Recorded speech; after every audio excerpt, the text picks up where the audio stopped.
Professor Sansia, good evening, colleagues.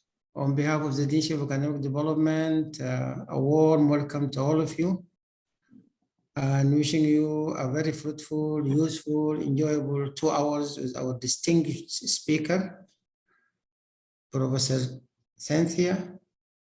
What is special about tonight's topic is the passion of the speaker about Philippine classes. Hence, I think without taking much of your time, I would like to request Professor Cynthia to talk about herself, to introduce herself, to tell us how long she has been delivering her classes, how, and what motivates her to do that. So with this, Cindy, the floor is all yours. Okay, thank you so much. And thank you for inviting me. I wish I could be there with you in person, and hopefully in the near future, that will be a possibility. I wanted to talk today, like you say, I am very passionate about how we've been flipping our classes in the Department of Electrical and Computer Engineering at the University of Utah. And I'm going to focus this on a bit of a motivation and how-to guide for a busy professor's guide to sanely flipping your classroom. All of us are crazy busy. There is no spare time in the academic world. And so it's very important to find ways that this can be done in a sane and humane way. So I've put some resources on this website, teach-flip.utah.edu, and I hope that you'll take advantage of that. In addition, I have a written version of this, just a chapter that we wrote. And if we could put that in the chat, here's the link in chat that will take you to a kind of a written instruction guide that I hope will be helpful as well. My email is at the bottom. I'm always glad to talk about flipping. This is a project that was sponsored by the National Science Foundation, and it is a collaboration between the University of Utah and our feeder technical school, the Salt Lake Community College. So let me introduce myself. I'm Dr. Cynthia First. I am a professor of electrical and computer engineering at the University of Utah. I go by Cindy. You're welcome to reach out to me that way. I am a teacher and very passionate about that. In addition, I am a researcher and inventor. I've started a small company, so I also run Livewire Innovation. I am a wife, a mom, and a grandma, and I'm an avid equestrian. So I hope that one of the things that gives you an idea is I'm really busy. I am really, really busy. I love it, but all of this had to be done in a sane way for a very busy professor. So let's do a little introduction. First of all, hello. Thank you so much for coming. I would love to know why you might be interested in flipping your class and what you might like to achieve, and also what things you might be worried about. So could you just take a minute in chat and just write the topic that you teach, like do you teach petroleum engineering, math, physics, etc. Just write what you teach and give me a little idea what you might like to improve about your teaching or something that you'd like to be able to do better in your classroom. What would you love to achieve? And if there are things that you're worried about, just make a quick note of those. Awesome, so I see several topics coming up: biology, economics, EFL, psychology, math, computer science, software engineering, pharmacy, physics, academic writing, IT, more psychology, pharmacy, education, epidemiology, ESL. Oh, I'm seeing a good set of classes there. Time management, time management will fit with this really well. Materials courses, and curious about improving teaching effectiveness. Excellent. Oh, what a good set of classes. Chemistry, human resources, mental health. Well, thank you for sharing the classes that you are teaching. Are there any things that you would like to improve about your class? Like, would you like your students to learn at a deeper level? Would you like them to be able to learn more easily? Would you student engagement? Would you like them to be more engaged with your class? Student involvement, building structure. You'd like them to like physics, yes, to enjoy the classes. Engagement's going to come up many times, I'm sure. more engagement, easily more involved, cognitive activation, absolutely deep learning, trying new strategies, communicative, oh, so that they will talk to you and ask questions. Yeah, these are some fantastic reasons to be looking at teaching strategies of all kinds.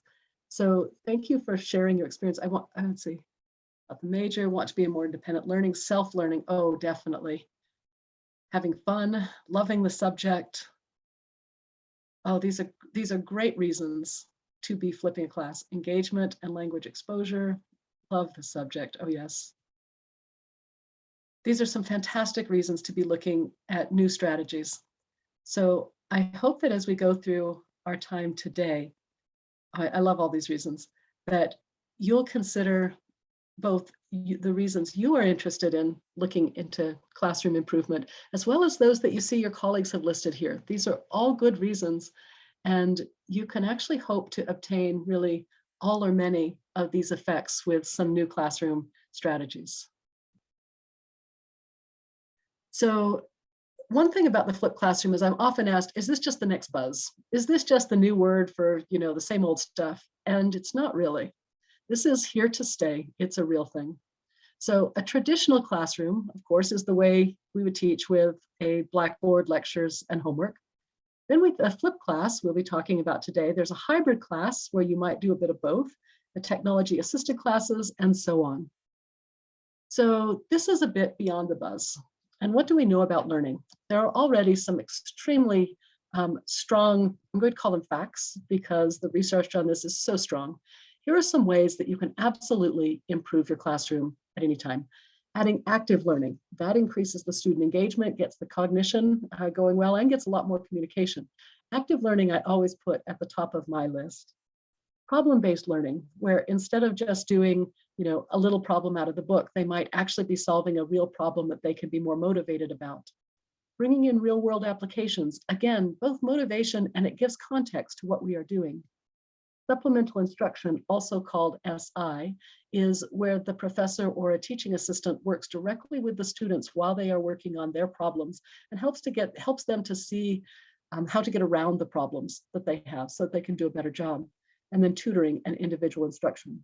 So these are some of the things that are well known to improve learning. And we're going to see how those fit into a flipped classroom environment. Although I must say, if you put these in any classroom environment, they will improve student learning. So my question, and it was about 2005, 2006, I had taken a series of workshops on teaching. I really liked these ideas and I wanted to get them into my classroom. And the challenge was time. It would take, I had 50 minutes and I would have to do a lecture so they had the basic information.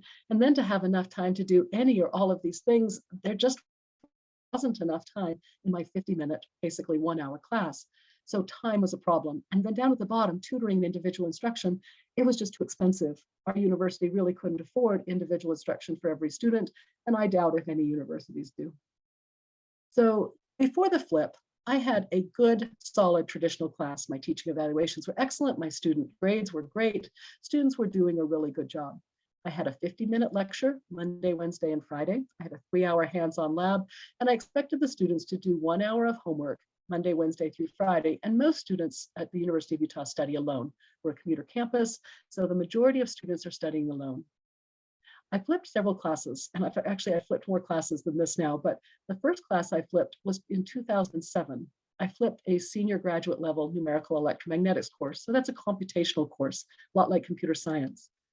And that worked so well that in 2009, I flipped our required electromagnetics course. That's a junior level course. It's required. It has not been traditionally terribly popular, although I must say the popularity went up tremendously when we flipped it. In 2014, I flipped a large freshman class, which is the class I still teach, often with over 100 students. So one thing that I really want to emphasize here is a lot of people will say, oh, well, you can do this in a small graduate class. And I'm going to say, actually, you can do this every bit as well in a huge freshman class as you can in a small graduate class. This is a very flexible method. So let's think about the traditional classroom. Suppose that you are lecturing. This is a very typical lecture hall. Many of ours look much like this. In fact, many of ours are even bigger. The lecture halls that we have for freshmen and sophomore hold over 100 students. So in a traditional classroom, What are the students really doing? Take a look in this picture. Yeah, they're listening. They're probably taking notes. A few of them are probably dozing off. A few of them are maybe checking their email, looking at their phones, dreaming about what they're going to have for lunch. In the traditional classroom, we have on average about 18 minutes of active cognition, the time that they are really thinking and engaged, for my whole hour. So that to me felt like I just didn't have enough time with these students in ways that I wanted to. So students in the traditional classroom is great, particularly when you can add active learning. But in the more traditional classroom, I just didn't have enough time. So I was struggling with time. So in 2007, when I flipped my class, this is how it worked. I recorded my lecture videos. I recorded them a bunch of different ways. For example, this one right here was recorded on a tablet PC, and I just recorded, short sections. I was kind of surprised that my 50-minute lecture, when I was not interrupted, turned into about 20 minutes, not very long. The students didn't have to watch a very long pre-class video before they could come to class, and we could do in-class problem solving, answering questions and discussion. And then post-class, they would do their homework. We still had the 3 hours of hands-on lab, so that didn't change. So in 2007, I flipped my class. And what that did is it bought me time. The hour that I would have traditionally been lecturing, they basically watched before class. So I had an extra hour effectively to do the in-class problem solving. And this is what I did with it. My goal was to use the highest value that I as a professor could provide. So these things, active learning, problem-based learning, real-world applications, supplemental instruction, and kind of semi-individual instruction, that is what I was shooting for.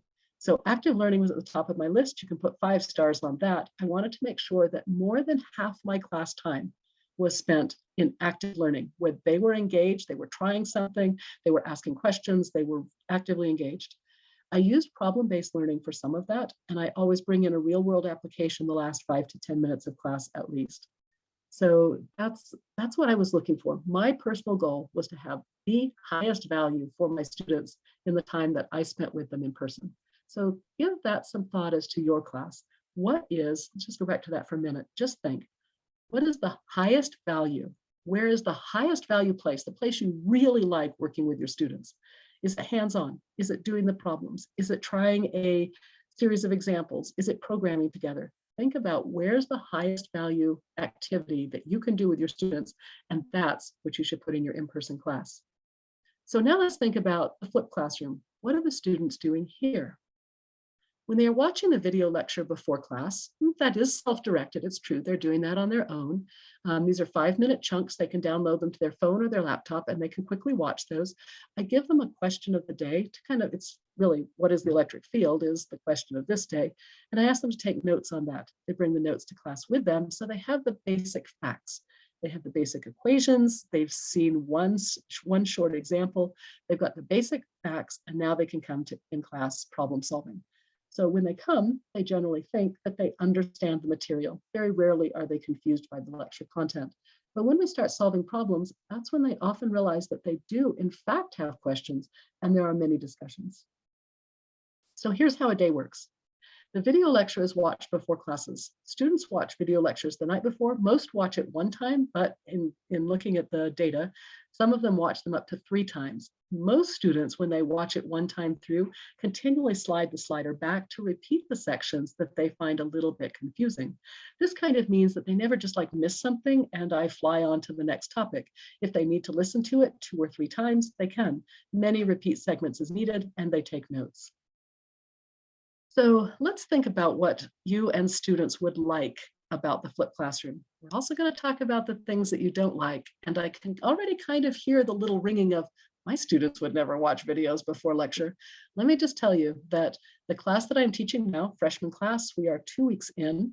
I've been watching the data on Canvas as well as asking in the classroom. About 95% of the students are watching at least part of the lecture. I can't tell if they watch the whole thing, at least part of the lecture before they come to class. And these are freshmen, and I gave them no incentive to do it other than the value of learning. So think about what you would like about the flipped classroom. And then, you know what, I'm actually just going to stop my share because I need to make my audio work. So just write 3 things that you would like about the flipped classroom in the chat, and I'll be right back with the share.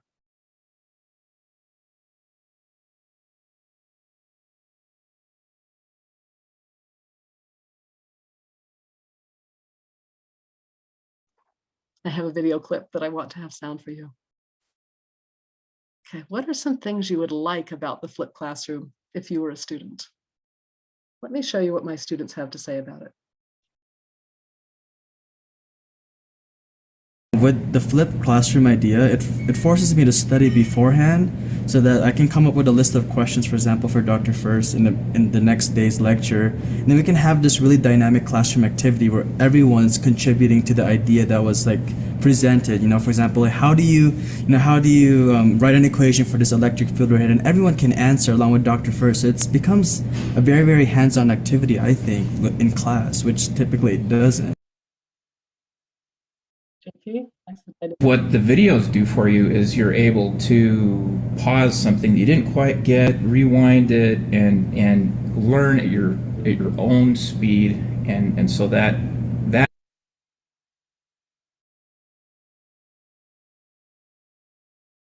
I think enables everybody to learn the material better. So pretty much normalizes the learning process. You're setting your pace. It's not the professor setting where you're setting your pace. It's not the professor setting where. Well, I think that it's forced me to be a good student because before I've even come to class, I've already done the lecture and my notebook is full of notes. And so then I'm just asking questions by the time I get to class. For me, English is the second language, so if I don't understand very well the teacher or her accent, I can just watch the videos, I can activate the subtitles, so I can also see the written of what she's explaining about. I can really see all the drawings or the graphics or all the formulas she's writing, so I will understand perfectly what's going on. What I also think that in the videos, she usually explains all the theory. So then when you go to class, you have all the theory knowledge, you take your notes, and then she starts to do all the exercises. So it's much easier and faster to understand this. Generally, it's about half an hour of problem solving in the class. I like to leave about the last 10 minutes for talking about real-world engineering applications. I love to bring stuff, transmission lines or circuits or parts. Here's something real, and here's how your topic of the day applies to this real thing.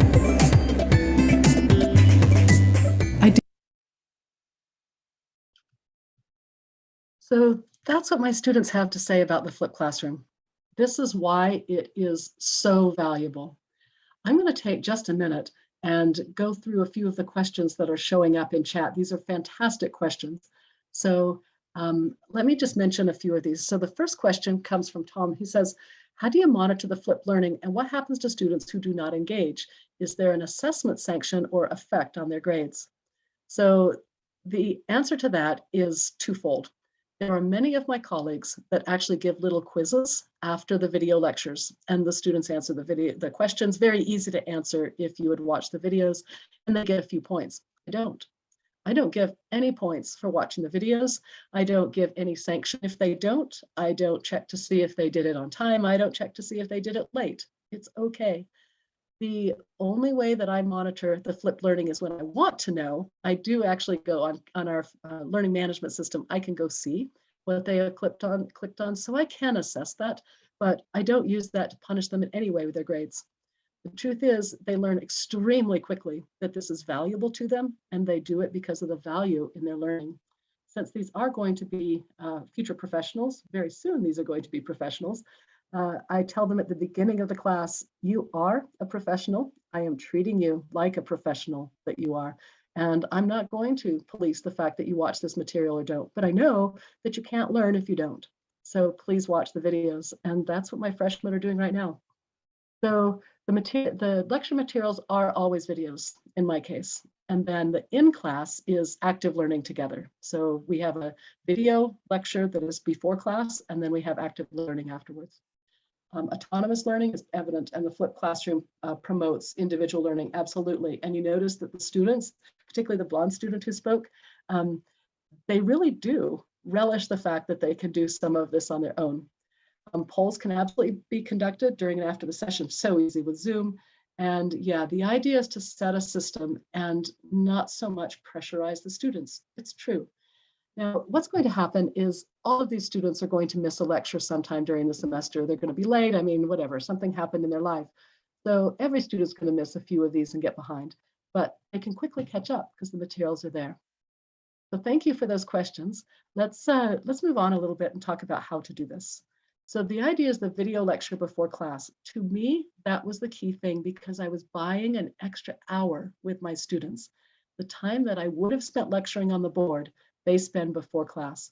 So again, most watched it one time, some repeat it, as they mentioned, some up to 3 times, and they all take notes.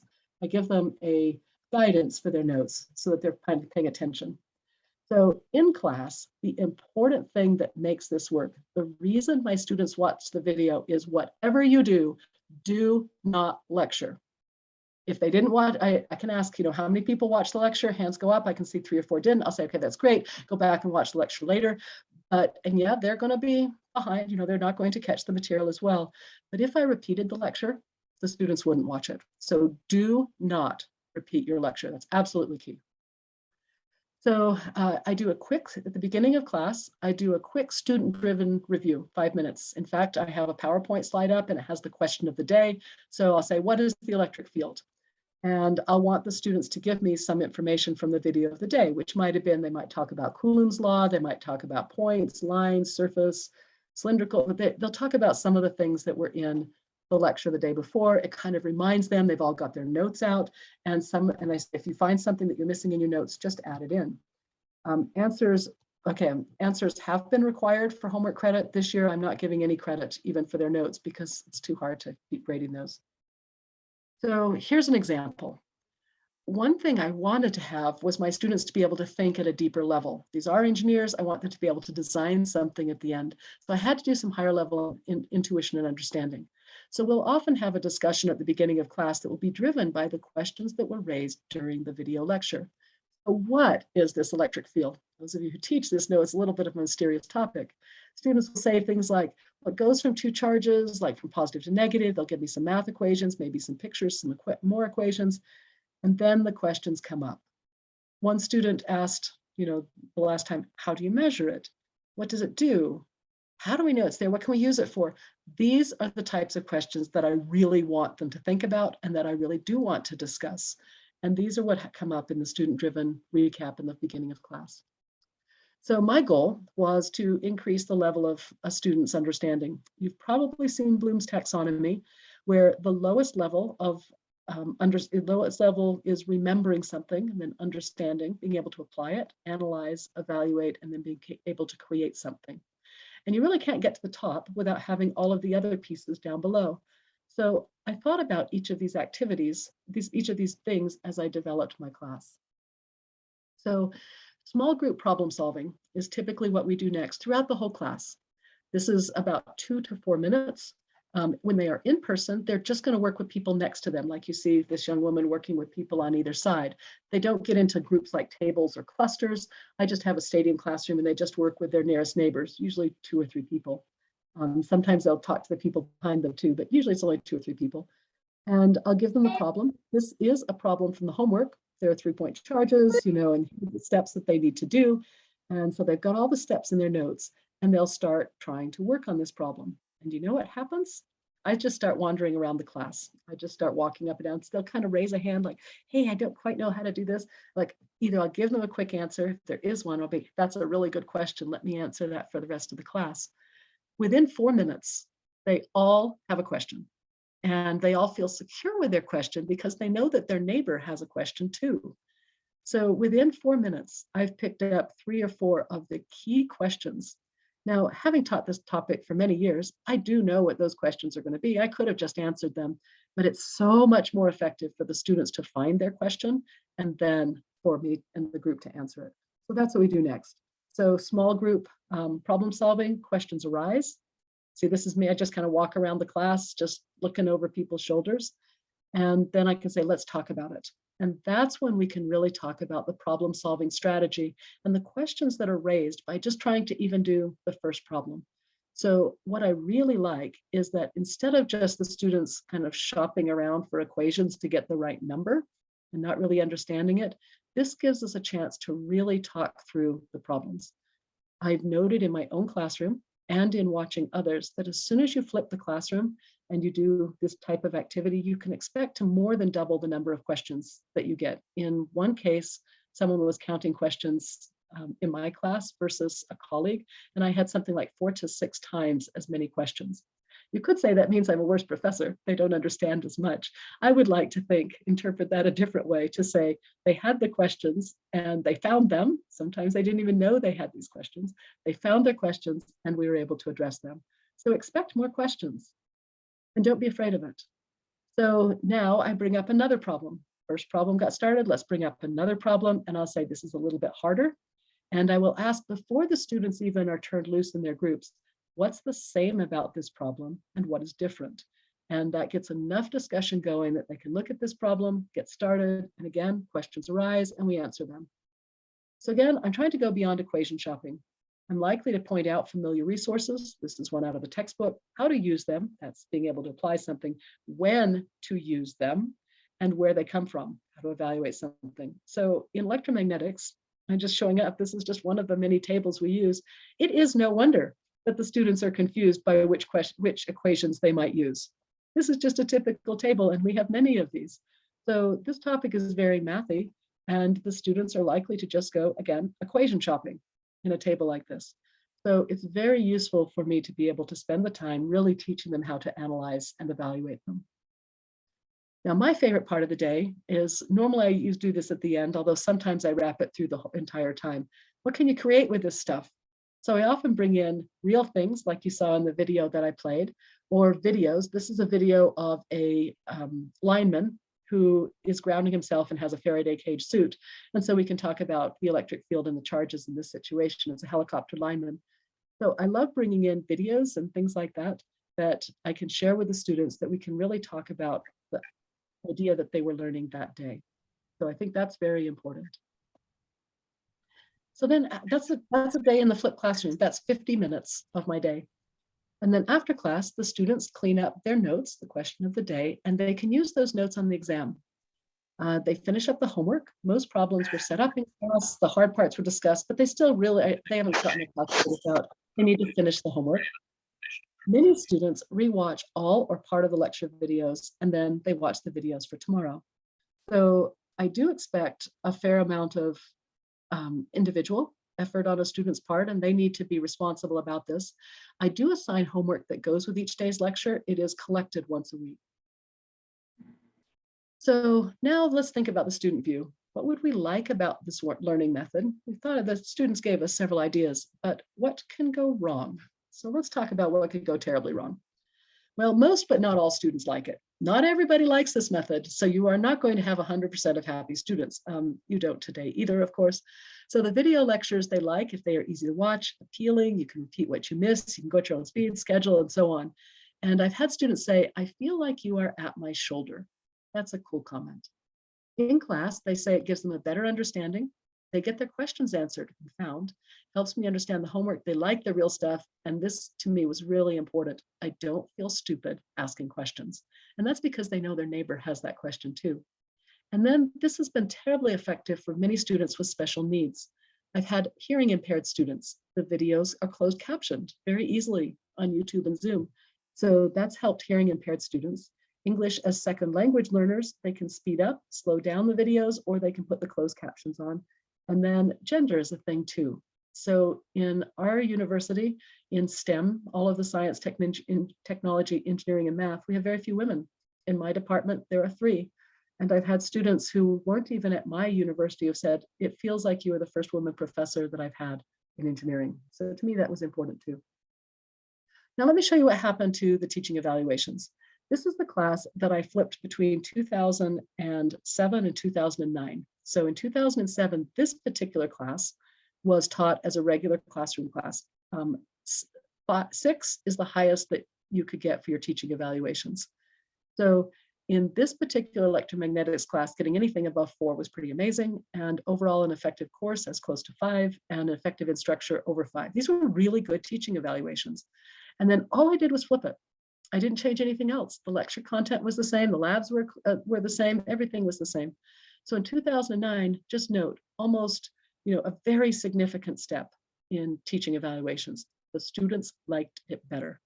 I kind of grayed out the 2011 and 12, and that's because the teaching evaluations changed between 2010 and 11. So you can't compare between 2010 and 11. The evaluations were entirely different.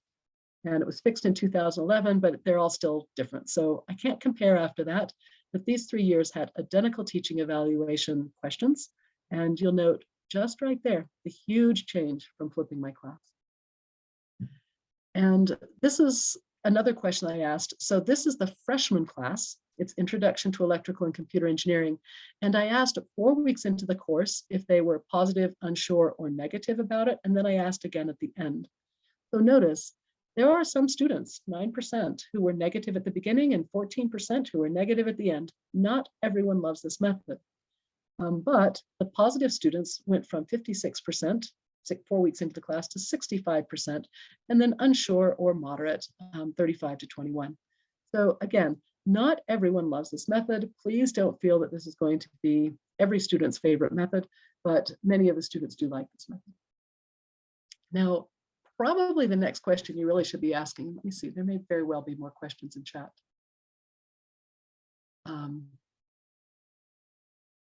Hopefully the slides are coming through for you by now. Let's see, okay, great. So now you should be wondering, okay, so students liked it better. And in fact, they were more engaged. So we definitely were able to get more engagement and more pleasure with the class. Now let's decide if they are learning more. And I'm going to tell you, honestly, you will find flipped class literature that said they did and flipped class literature that said they didn't. However, I don't find any flipped class literature that said they learned less. The real key is what you do with your flipped time, if you do things that help them learn to a higher level. So my goal, as I told you, was to teach higher level thinking skills. And I did find, here are the things that I noted. I had more and higher level questions in class, larger quantity, and the questions were deeper. I liked that. I had fewer students who got E's. That's a failing grade in our university. So I had fewer failing students. I felt I was able to cover more material because I was able to spend some time with applications. And the only thing is I really couldn't test like exam scores. I couldn't test these higher level thinking skills because my previous exams were written at probably at about an applying and analyzing stage. And for me to be able to test higher level thinking skills, I had to add different kinds of problems. So here's an example of the type of problem that I asked. If you had a current that was going down through a person's body and you wanted to be able to measure it, how might you do that? That's going to help them to help me assess if they understand how to measure currents with loops. So that type of higher level problem I haven't had on my previous exams, so I can't really tell you. I do test to a higher level now, and that was one of the interesting challenges, but my exam scores, I can't tell you that they were learning more or less, only what I see in the classes and what the students tell me. So again, one of my challenges is how to evaluate the higher level skills that I was developing in the students. You'll probably have to think about that in your exams as well, because currently you have them written to a certain level. And if you want to go to a higher level, you're going to have to ask not necessarily harder questions, but more conceptual questions. So thinking about how to do that is an interesting challenge. So again, the test scores, I would say, I can't tell you from my test scores that they made dramatically different tests because I changed my tests and made higher level thinking skills on them. I did see more questions. The projects that the students did in the lab definitely went up in quality. The preparation for the class was, I would say, clearly improved as my colleagues commented on it. They're like, what are you doing in your class? They really understand the material better. In fact, they corrected me today on something.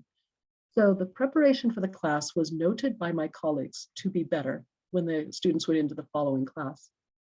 In-program retention, I'm going to put a question mark on, although at this point, we definitely are seeing better retention in our freshman class since I have been flipping it.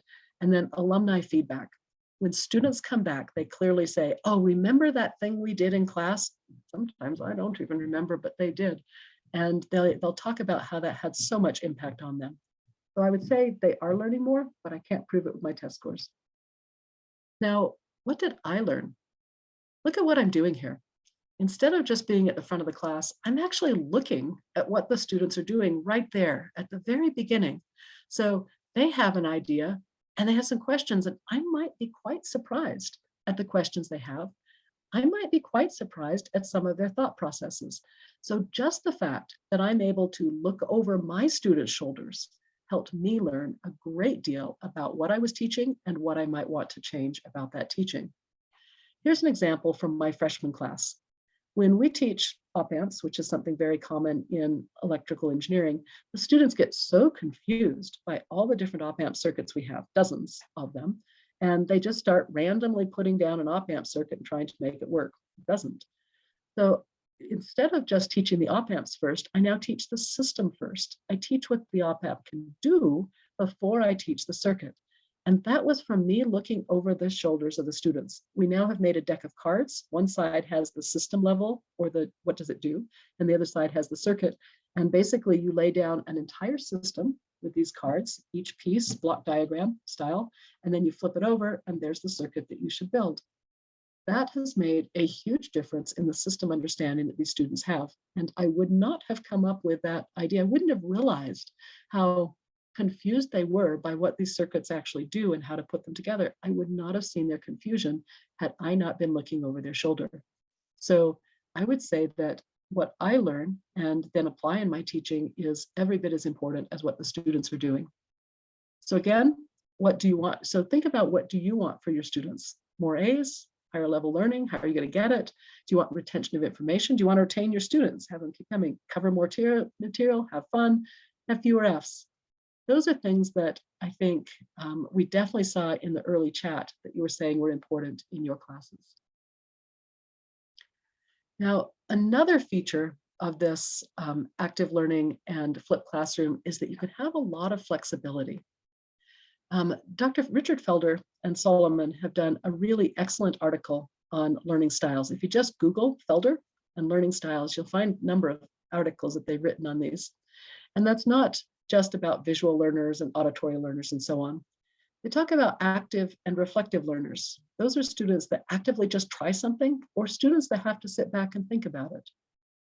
Sensing versus intuitive learners. Those students who are going to just, again, try something, and those that are going to kind of have intuition about it. Visual and verbal learners, sequential and global learners. One of the things that I was most surprised when I read the articles on learning styles was that I had seen every single one of these learning styles, and every single learning style had its own strength and weakness. I'll give you an example. Sequential and global learners. A sequential learner is going to learn every detail that you teach them in class, and then they're going to be able to put it together into the big picture in the end. They're going to learn every single one of my op-amp circuits one at a time, and then happily put them together into a system. My global learners, on the other hand, have to understand the whole big picture first before they can begin to understand the details. So they need to see the entire system view first before they can begin to learn the op-amp circuits. I had seen every one of these learners in my class, and as I flipped the class, I found that if I taught them about their own learning styles, so I have them read the article on learning styles and do a survey on it. As soon as they learned about their learning style and what they could do to optimize it, their learning capability went up across the board. So regardless of what the learning style is, one's not better than another, they're just different. They were able to tailor the materials that they had available in the flipped class to their work. For instance, for global learners, yes, I need to teach them the entire system before they can learn the pieces. I recommend that they read through the whole chapter very quickly and focus on the end where we tell them how to apply things, and then go back and look at each of the pieces individually. As soon as they do that, their learning improves. So learn about learning styles and help your students learn about learning styles.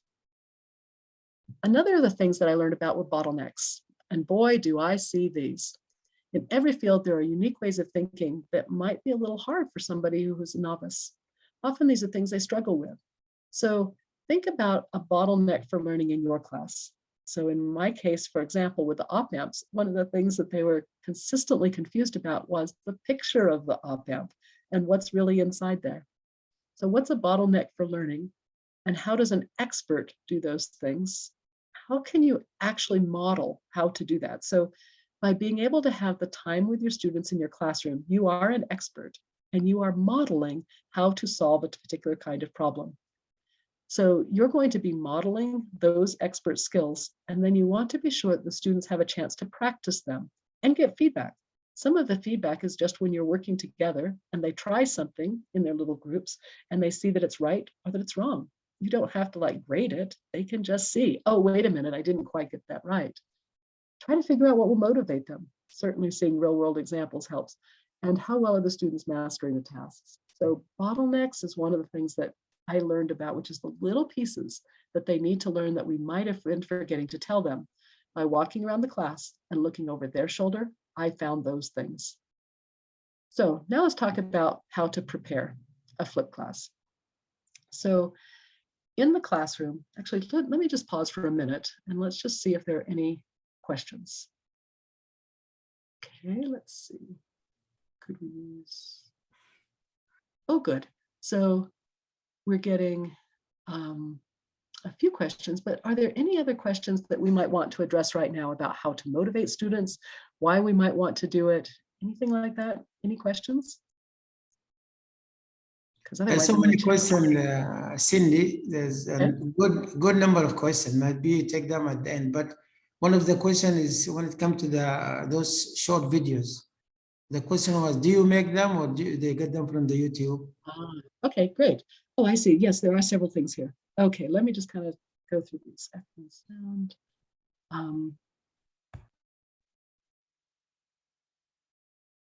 Okay, so the videos. I actually do make all of my videos except for the last semester. I was able to find a number of the videos on YouTube, and I'm going to be talking about this. It's called co-flipping. That's when you use someone else's videos. In our freshman class, for instance, 3 of us teach that class, different semesters, and most of the videos are mine, although some of them came from our Salt Lake Community College professor as well. So the important thing about using someone else's videos is that you actually teach the same way they do. So watch the videos and make sure that you don't confuse the students by doing the problems a different way. So you should be able to make short videos pretty quickly, or you can use videos from others. At this point, there's a lot of information on the internet that you can use. I just popped my email up there, and I'm going to put one other thing up here too. This is a website where I put all of our papers. If you look down to one of the boxes on this website, you will find education, and that has a number of papers on these topics. So hopefully that will be useful as well. And then let's say teach-flip.utah.edu. That's the one that has resources for the flip class in general. So hopefully that will be useful to you. I bet several of you are on the internet poking around while we have this presentation. That's great, that's fine. So let's talk about how to prepare a flip class. And remember, the topic of the day was a busy professor's guide to sanely flipping your class. Now, the minute I said I prepared my videos, many of you realized, ooh, that's a lot of work. I'm going to show you how to do it sanely so that you can, in fact, flip a class and live to tell the tale. So let's first talk about what we want to do in the classroom. The important thing here is that you pick activities that are going to truly improve student learning, such as active learning, again, is at the top of my list. So think about what you really want to do in your classroom. That's where I start. I don't think about what the video is going to be like. I'm like, what do I want to do in class? Where am I the most valuable? And I basically choose my in-class activity. So think about a topic you want to teach, maybe tomorrow. And think about what you really wish you could do in class. Like, what could you do with your students? Where are you the most valuable? So that's the first thing to think about. Okay, so once I've decided what I'm going to do in my class, I now know that I have to teach them certain material in order to be able to do that in the class. So what I'm going to have to do is I'm going to have to prepare some video lectures. I'm going to have to create my active learning strategies. I'm going to have to teach the students how to learn. I'm going to have to think of some exams and grading, and then I'll give you some resources. We're going to go through each of these topics. So again, I'm showing you the busy professor who is juggling all the balls while riding on a unicycle. So let's talk about what it takes first to create a video lecture. Well, it used to be that there was some amount of money that went into having a tablet PC, perhaps having a videographer, and so on. Now, some of the most popular but least effective videos are those that are taken with a video camera in the back of the room of the professor writing on the board. You're going to do far better if you can make it so that the students can see more of the written material in most cases. So I'm talking about STEM classes that are heavy in math. If that's the most important thing, then you want them to see the math. I noticed that we had business professors, human resources, psychology, and so on. It might not be what you write on your screen that's going to be most important. Maybe it's going to be most important they see you and your facial expressions, and maybe you do a demonstration of interacting with another person. So you decide what is most important, and that's what should be in the video lecture. I use a tablet PC. I put my videos up publicly on YouTube, and then I link them to the class website. Now, how much time does this take? With practice, with significant practice, it takes 1 to 2 hours for each lecture for me to record them and upload them. Remember, each lecture would have been 50 minutes worth of material. It's actually 20 minutes worth of video, and that takes me about 1 to 2 hours to record and upload. I do it in chunks of 5 minutes. So here are some possible formats. The tablet PC is actually my favorite. In front of class is what has been done with all the MIT lectures, but notice how far away this is. The hands writing is where I just use a document camera and write on a piece of paper, or the whiteboard is actually the first way that I recorded my lectures. I just used my little camera that's shown here on a tripod, whiteboard in my office, because I couldn't get a tablet PC the first year. They were on back order. So all of these methods work. But think about this student experience. The student who said, "I feel like you are at my shoulder," was looking at the tablet PC or the hands writing lectures. And notice, if I were working with you, that's what you would see from me. You would see my writing and you'd see my hands. So that would make it feel like I was at your shoulder. On the other hand, if the video is taken from the back of the class, you're going to feel like you are sitting in the back of the class watching the professor. Now, I can eliminate the back of the class by zooming in, basically using the whiteboard, but you still feel like the professor is not next to you. They're talking to you in front of you. It works okay, but the tablet PC and the hands writing have tended to be some of the most popular lectures. Whiteboard lectures have been popular too. But let me mention my favorite now. Zoom has a really cool way that you can record lectures where you are literally in the slide. So see this picture? I just took this snap last night. A busy professor's guide to sanely flipping your classroom, and my head and shoulders is there on the left. The way you do that is you enter Zoom, you go to share screen and click on advanced options. You choose PowerPoint as the virtual background, and it will ask you for which PowerPoint you want to use. I chose the one for the day. And then it will just automatically come up with a box with your head and shoulders. And you can adjust the size and the location. I could move it to the left and right and shrink it or expand it by moving the box. That way, I can literally be in the PowerPoint video, like in the PowerPoint that I want to write on. And in order to do that, I just make a box on all of my PowerPoints to make sure that I don't do any writing under the place where I want my head and shoulders. So this is really cool. This is a pretty cool new and easy to record method. The only thing is, if you want to make it work, don't record to cloud, record to your computer, and then it will save your head and shoulders in the right place. If you record to cloud, it puts your head and shoulders back up above like it would in a regular Zoom video. So this is my new favorite way of recording lectures. It's free. Everybody's got access to it. It makes very nice, small enough videos that are able to be uploaded. It's a very popular method amongst me and my colleagues. So it's just an easy way to do video recordings. So let's talk about the hardware that's necessary for this. You need a writing stylus and a good one. You need a PC or a tablet, and then you need a microphone or a headset. Although honestly, the microphones on many of our PCs are good enough in some cases, but I do prefer to use a headset or a microphone for my tablet. And then you need something to write on. I use PowerPoint. I put the little smiley faces here on the things that I use. So I write on a PowerPoint, and the reason I choose to write on a PowerPoint is I can upload all the pictures that I want. And in some cases, I'm even going to upload the equations in advance so that I don't have to write the entire set of equations. So PowerPoint has just been very easy for me. You could write on Word, you can write on Paint, you can write on OneNote, anything that you would like to write on, any resource that you'd like to write on works great. Do you want to write over other video? Do you want to write over software apps? Anything. So you choose what you want to have as your writing material. And then use software for video capture. Snagit is a thing. Ink2Go has been a thing that I used for a long time, still available. Camtasia will let you edit. I don't want to edit. I don't have the time. And I should have listed Zoom because actually that is my current favorite. There are so many different ones. I'm sure your university has access to several. But again, Zoom is my current favorite. Okay, so you've made your video lectures. Make 50-minute lectures are going to shrink down to about 20, but don't upload a 20-minute video. If somebody wanted to download it to their cell phone, which is what many of our students do, that is just too big. So make them 5-minute chunks. So if you're going to have a 20-minute video, it's going to be 5-minute chunks. That's pretty easy because I take my notes and I just have some sticky tabs, 1, 2, 3, 4, they're labeled. And I go through one section and then I put down the first sticky tab. That recording is set. Then I start the next section, finish that, sticky notes down. And notice if I mess up one of these, I only have to go back to where my last tab is. So at most, the recordings that I have to redo are less than 5 minutes. So it works well for me too.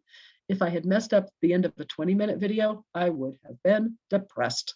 So just make them short little sections and your students will like them better and so will you.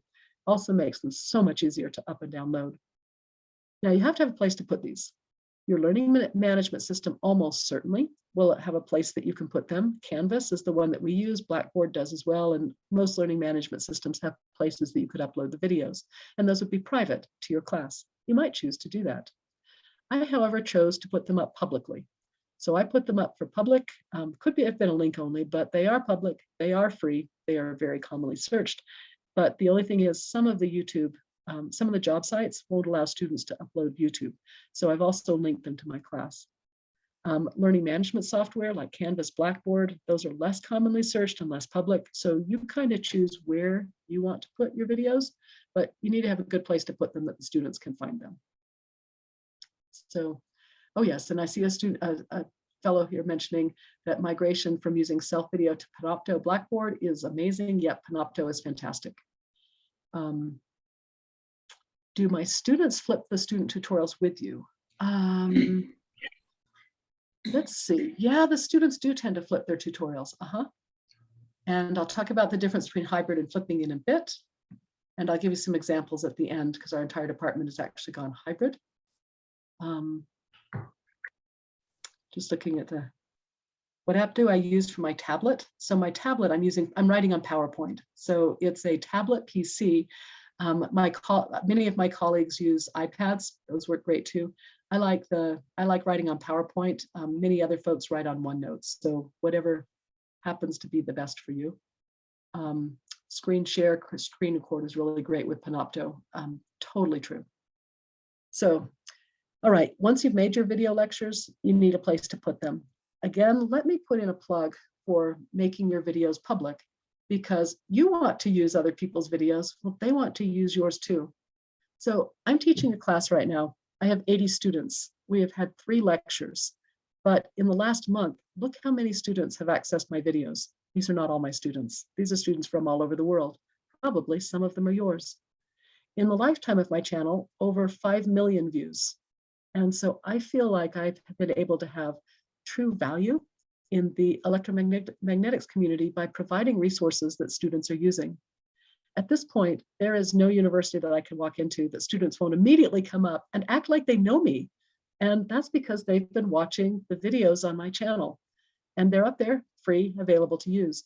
Now, some professors will actually have linked them and used them as their lecture videos. In many cases, no. The professors are teaching traditionally, and they're often very shocked that students are going to find additional resources away from, even their in-person lectures. So if you want to have real impact on your field, if you really want to be able to help all the students, Putting the material out freely and available helps other professors, and it helps other students, and it helps your students. It is also the single best recruiting that we have for graduate students because they will have taken my classes by video, and I can assure you they contact me to see if they might come and work in our labs. So that's been pretty exciting. So seriously consider open access for your videos, just putting in a plug for that. Again, the international impact has been substantial. So I am contacted probably every 2 days. I'll get an email from an international student who will say, wow, I'm so excited about this kind of material. My university doesn't have this type of measurement material. I was glad to learn it from you. And again, because you do realize, of course, I'm a female professor, I'm often contacted by people who say, you're the only female professor that I've ever had. And I feel quite touched by that. Okay, so the video lectures, you're going to have to decide if you want to make them or if you want to use someone else's. I would go through YouTube first, and I would just see what's out there, YouTube, Khan Academy, and so on. Are there videos that teach the way you would like to teach? You can always supplement them. So for example, I taught microwave engineering, and I found fantastic videos throughout the microwave engineering community because there are so many ham radio operators that were using this and kind of having to self-teach. These were some of the best videos, and there was no point in me making additional videos if such good videos existed. However, they didn't always cover exactly the material that I wanted the students to be able to do for the projects we would be doing in our class. There would be a few things that were missing, and I simply supplemented them. So don't feel bad using someone else's materials. That is okay. There will be a challenge. Your students will say, you're not teaching me, somebody else is teaching me. So do supplement the materials if you use someone else's. So let's plan your flip class. So we just talked about videos. And actually, I'm going to take a little break because I'm right at the end of one topic. And I'd like to give you just a chance to go grab some more coffee or tea, take a little bio break. Let's just take a 10-minute break right now and come back at, oh dear, what time is it for you? Is it 7:35 for you? Anyway, in 10 minutes, I just want to take a little break.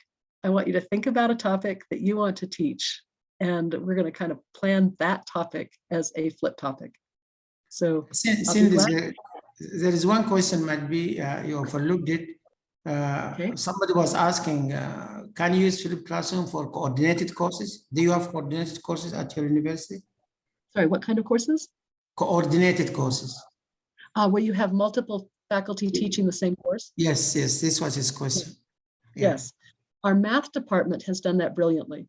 So they tried to keep the math classes small. In many cases, graduate students are actually teaching the courses or postdocs. And so they have one set of videos that is used for all of the courses, and then the individual faculty are running the in-person sections themselves. So yes, this works very well for coordinated courses. In our department, the two of the three courses that I teach, so electromagnetics is taught by one person, the numerical electromagnetics is taught by one person. Electromagnetics is taught by 4 of us, different semesters. We trade off over a 2-year cycle. Freshman circuits is taught by 4 of us, but not all the same semester. So we're not exactly a coordinated course, but we have, like I'll teach in fall, a different person will teach in spring, another one in summer. And what we do is we started mostly with my videos, but now my colleagues have also supplemented them in many cases, just for examples. And so I just pick up their class and transfer it into my class with all of their examples as we go. So there will be 3 different professors lecturing in any of our video lecture classes in that case. So that has worked out really well. It does work very well for coordinated classrooms. Okay, Cindy, also, if you take the break, okay? So please, colleagues, we come back by 7:40. Yep. Okay. Okay, so I'll see you at 7:40. All right. And I'm going to take a really short break, and then I will come back, and I'll be glad to answer any questions, even maybe just want to unmute and discuss.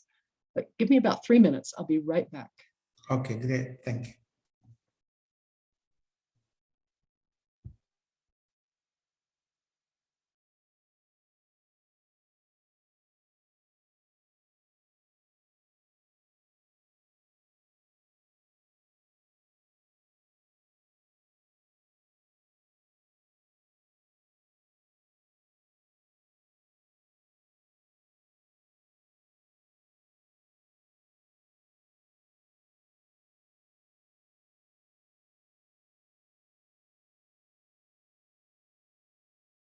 I'll be glad to. And I do see the question about, am I Cindy, conducting Cindy, research? might be you need to have a break, and then all the people would like to hear your answer. So I think, Okay, yeah, let's have it at 7:40. okay. Thank you.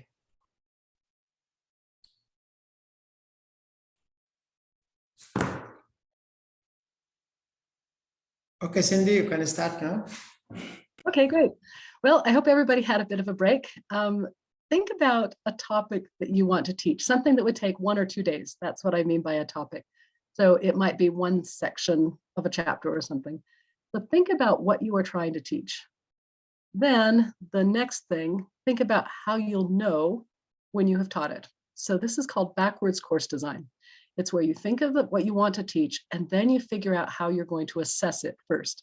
It might be an exam question, it might be a quiz, it might be, are they able to design something in the lab?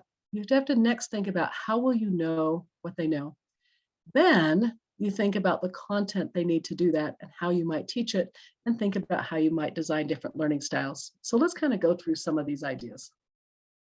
So what we do in the classroom, the active learning strategies, I think about what content I'm going to do, how long they should be, what speed I should go, and how professional do I want to go, like how advanced am I going to go? And I am aware that there's copyrighted material that I may have to be very careful about. Our librarians help us greatly in figuring out what copyrighted material we can and cannot use. So here's what I do with my video. The video lectures, of course, 1 hour Blackboard went to 20 hours, 20 minutes of video, 3 to 5 minutes each. It takes me 1 to 2 hours to record these the first time. And it's easier to record these 3 to 5 minute chunks. So how good do they need to be? Well, clear video and audio, but they're not Walt Disney. If I make a mistake, it's okay. I just make a comment, oh, at minute through, fix it. A few ums won't kill you. That's okay to fix and erase and comment. It's okay to add supplements later. So take it easy on the videos. It's okay. Just do a video like a regular person. We weren't perfect on the board. We weren't perfect in video. Fix it as needed. So the active learning strategies. My favorite one is getting the questions. So if I just lectured and I said, are there any questions? The answer is going to be, yeah, right. Nobody's going to ask questions. But I use this thing called think, pair, share. That's an active learning strategy. That's where the students think about something. They look at the problem. They work on it with a neighbor, and then they might share. Now there are a bunch of questions. Another is think aloud pair problem solving. That's where the students actually try to teach it to each other. Group problem solving, where they're working together. Or another is they might vote for an answer using a classroom response system, such as the Zoom quizzes. Muddiest point is where I may ask, what's the most confusing thing that they see today? And they can log on to chat, much like we do here. Many of my students who are there in person today are still logging into my Zoom section so they can use the chat feature and not have to ask their questions in person, perhaps. There are many resources for active learning strategies. My favorite are from Richard Felder at NCSU. So another important thing is if you have not taught flipped before, your students don't know how to learn flipped.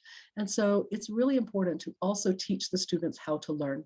That means you're going to have to give them practice. You're going to have to tell them what you expect them to do. Like, hey, who watched the video lectures today? When they see all the hands go up around them, those who might miss it are probably going to do it tomorrow. So help them learn how to learn. Be patient with them like they are with you. You're kind of all in this together. So tell your students what you're doing and why. Tell them why you're using video lectures from someone else or why you're making your own. Tell them why you're making examples and why you want them to watch them. So tell your students what you're doing and why. Practice makes perfect for both you and the students. And then my philosophy is to incentivize the learning behavior I want, but not to punish it.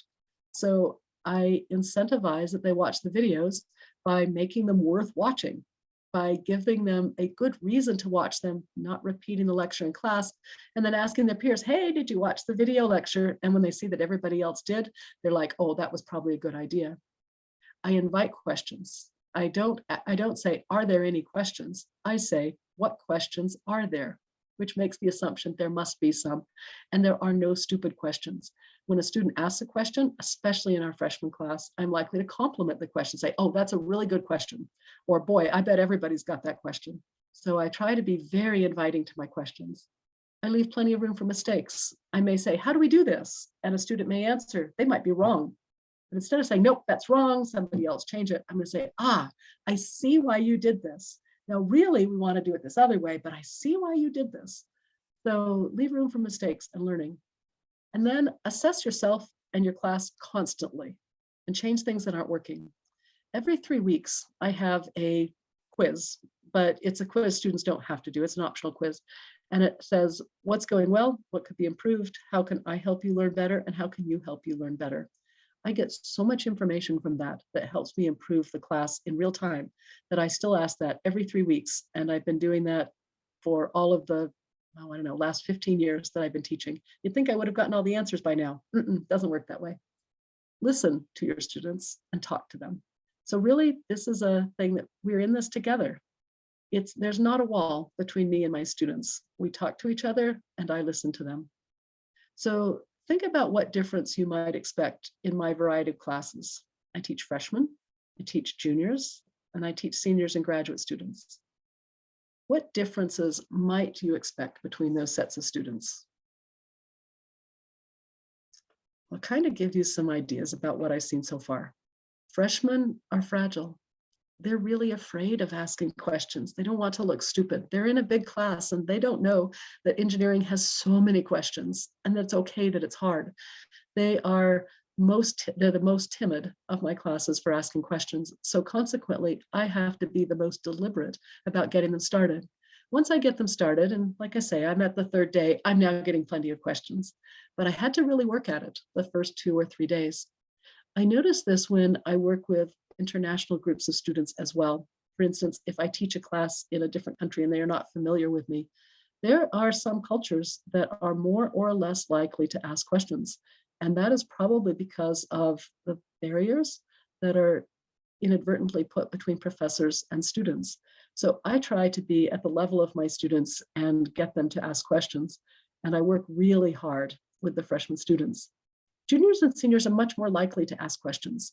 And they are much more likely to be very concerned about being able to apply their material. After all, they're going to have a job very soon. And they're a little bit scared, actually, about being an engineer. Can they really design this stuff? Can they really do it? So you'll see a fear of getting started with the freshmen and a fear of finishing with the seniors.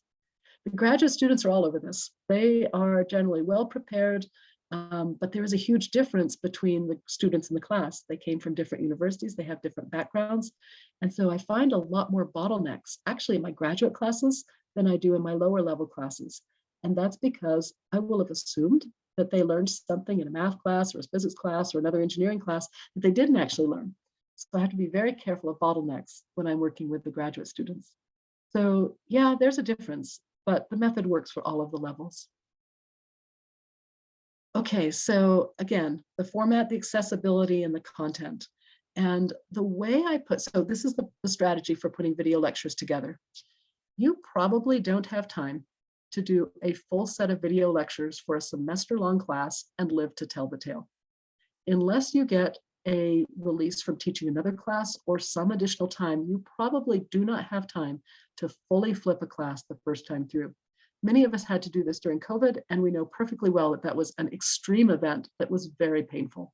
So if you want to be able to flip a class sanely, if you want to be able to do it and still be able to go home and play with your kids and grandkids, what I would do is start at the end of your class and flip the last third this year. Then next year, I would flip the last 2/3, and the year after that, I would flip the whole thing. Once you start flipping and giving video lectures, the students will be quite upset when you stop. And so they won't be at all pleased if you flip the first third of the class and then don't do it later. So start at the end. And then practice this with examples before doing full lectures. So today, make a video lecture that gives a homework problem example for tomorrow. Just record one simple lecture. Don't even worry about how beautiful it is. The students won't care. Just work out an example from the homework that they might do or an example similar to the homework and put it up on a video. If you give an exam, which probably you'll be doing, sometime this semester, instead of just putting up the solutions, do them by video. Put up the written solution, sure, that's great, but also do video examples from the exam. Or if you're doing preparation for an exam, do a few examples by video. Students love examples. You cannot go wrong. There is no bad example video. So try that first. Your students will love it. It's guaranteed to work out. Now, when you go to the first video lecture, just do a short set, like maybe a week, and try to get 80 to 85% watching them before class. And what about the rest? Yeah, class is really confusing if you haven't watched the videos. They'll figure that out pretty quickly. Peer pressure does help. The exam strategy helps, where I let them use the notes that they took during the video watching. And above all, do not repeat the lecture. If I walked into class and I asked, how many of you have watched the videos before class? And only 10 or 15% of the hands went up, I still wouldn't lecture. I would say, okay, all right, I want all of you to take a few minutes and watch the video lecture, and I'm just going to take a break. And I would just basically make them watch the videos before I would start the other lecture. So really, I don't tolerate lack of video watching. And since I don't, the students do it voluntarily. So push that really hard. Now, what can go wrong? Well, one thing that can go terribly wrong is if you take extra student time, if you require busy work, or if you are not available to your students. Students don't know how long a class should take. You know, a 3-credit class ought to take them 4 to 6 hours of homework outside of class. If you make them watch the videos for an hour outside of class and they still have to spend just as much time on the homework, it's not going to work. They will be very upset, very angry, and they'll give you bad teaching evaluations. This has happened at my university. And so an important thing is, like, the fact that we start the homework during class gives them the extra time to watch the video outside of class. So just be very aware of the student time. In fact, when you do surveys every 3 weeks, be sure to ask them how much time they are spending and pay attention to that, believe them, and adjust the timing to be what you really want it to be. Do not give busy work. So if you do an example in class that is way too easy, you've wasted your time. So choose the appropriate level. You may have to experiment, but be very careful about requiring busy work. For example, if I gave a quiz after every one of my lectures, that would be okay, as long as the quiz was very short. If the quiz is long, it's kind of a waste of their time. The other is not being available to your students. So I'm not just giving a video lecture. The video lecture is not the magic here. The magic is the time you spend in class. So making sure that you are available to your students both in class and afterwards is very important. So in my face-to-face class time, F2F is what it's often called, I need to balance my time between discussions, applications, intuition, understanding, examples, and homework, and so on. So you are going to have to kind of practice and experiment with your own class to decide what makes the most sense for what you're trying to teach and how. Do this very deliberately. Write it down. Say, I think the most important thing today is being able to spend 30 minutes on homework in class. And try it, see how it works. So do more, do less. One thing is to do the homework and examples in class. There aren't any really best practices defined for flipping. I've given you a link to the written material that I've done, but other than the fact that your video lectures should be short and in short segments, there really aren't any other best practices. There's a whole range of good practices, and there aren't too many bad practices, fortunately. So think about what's good teaching, these things that I've been talking about on the right. Think about your students and think about your highest value, and then experiment. This is another reason not to flip your whole class at once. Just start trying little pieces. Try some active learning applications now before you really record every lecture. One of the common mistakes, and I don't know if it's truly a mistake, but one of the things that doesn't work as brilliantly as we might think it does, is some faculty will say, well, it's okay, I will record all my lectures over the summer. And although if you've got a lot of practice with this, that can work, what you're going to discover is when you've recorded a couple of lectures, you're gonna be like, oh no, I want to do it this other different way. So just start practicing in small chunks. Your students will appreciate it and it will work better for you. Okay, now that's kind of an idea about how to handle this as a professor. Let's talk about some exams and grading strategies. I've been using this exam grading strategy since before I flipped the class, but it's turned out it's been really important after I flipped the class. This strongly motivates students to do their own learning and take ownership for their own learning. So there's my strategy. Here's an example of a class where I give 3 midterms. Some other class might be 4. Then I break my final exam down into 3 sections, just like those 3 midterms. And each of those final exam sections is like a retake for the midterm. So suppose the student got a 75 on the first midterm, not a bad grade, but when they took that section on the final, they didn't do quite as well. They got 65. I give them the highest of the 2 scores. Oh, they didn't do well at all on midterm number 2. They got a 45, but look, they studied and they learned over the course of the semester. They got 85 on the final. That's going to be the grade I use. Midterm 3, they got 95. They're not even going to take that section of the final. And guess what? I don't have to grade it. So it turns out this works really well for both students and for faculty. And if I have a student who misses a midterm for health or maybe their car wouldn't start or whatever, they missed the midterm, they can make it up on the final and I don't have to write an extra midterm. So this has been an extremely popular grading strategy, regardless of how I teach my class, whether it's traditional or non-traditional. And I have to strongly suggest this. Here's what happens. The student took midterm 2 and they got that 42. That probably means they didn't really understand the material. Might have meant they were having a bad day. But let's suppose they didn't understand the material. They know they want to understand the material. They're going to need it for the section before midterm 3 anyway, because everything builds on itself. They work really hard. They're like, oh my gosh, Dr. First, I didn't understand this. I'm like, oh, TAs have a review session, because I have review sessions after most of these exams to help people understand whatever it was they missed. Go to those. We've got some tutoring help, and they are working really hard to bring that learning back up.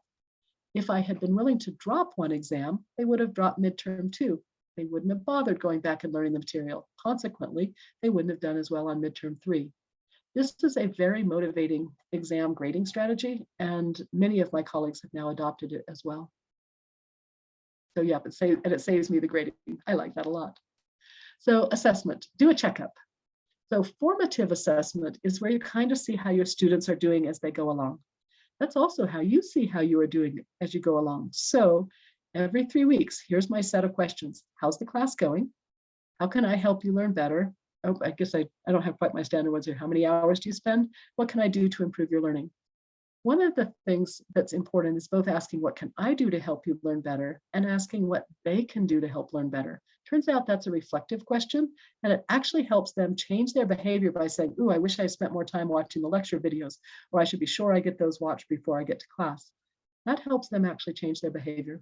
So I ask for that feedback every 3 weeks, and it helps me change the class in real time. Now, let me give you an idea how I actually sit down and plan an individual piece of content. Remember, I want to improve the student learning. I want them to go from remembering to being able to create. So I kind of color-coded the things here. I figure if you remember something, it means you were listening and reading and taking notes. If you were understanding something, I want them to ask questions. If they were applying it, I want them to have some practice. Practice is very important, and the practice should be leading up to the exams, of course, examples and homework, and then analyzing. I want them to test out their ideas. I want them to compare and relate to the real world in the evaluation section, and I want them to think about something and be able to build it in the creating section. So how do I divide all of this stuff between the options I have for the students? We have video material, we have text like a textbook, we have face-to-face time, we've got some homework time, and we've got some hands-on time. So here's how I laid out one example. I want them to listen and read and take notes before class. That's going to be the video lectures and maybe the textbook. Then I want them to ask questions. I want them to do that both in the in-person time, and also I have a discussion board and comments. And then they're going to also ask questions when they do their homework peer-to-peer, whether that's in the classroom or after class. And then the practice examples, I want them to have some examples before and after class. I give them multiple examples from other textbooks, but mostly, notice my arrows here, I'm doing the guided peer-to-peer work in class. I'm also going to do some demonstrations in class. Often I do bring stuff in, and I'm likely to do a guided application as well. The homework is done partly in class, and then it's also done self or peer-to-peer. Then they should be able to actually do this in my lab, and so the lab actually takes them all the way to where they're going to be able to think and build about it. So I do deliberately think about each of these steps and where I want the students to do it. And each class or even each topic may be different, but deliberately think about where are the students going to get a chance to practice this? And where are they going to get a chance to test their ideas? Where will they be able to see real world applications and so on? And these could be any combination of these resources. You just kind of decide. Okay, so that helps the students. But what about me, the professor? How am I going to get through this? So here's a traditional Monday, Wednesday, Friday class. Takes me, 1 to 2 hours to prep it, an hour in class, an hour for office hours, about 9 to 12 hours a week. The first year that I teach a flip class, it's going to take me an extra 1 to 2 hours to record and upload these video lectures. That's why I'm saying just do the last third first. It's going to take me maybe an hour to prep for in-class activities. And then an hour for in-class. This could be 15 to 21 hours a week. This is more time, and none of us have any more time.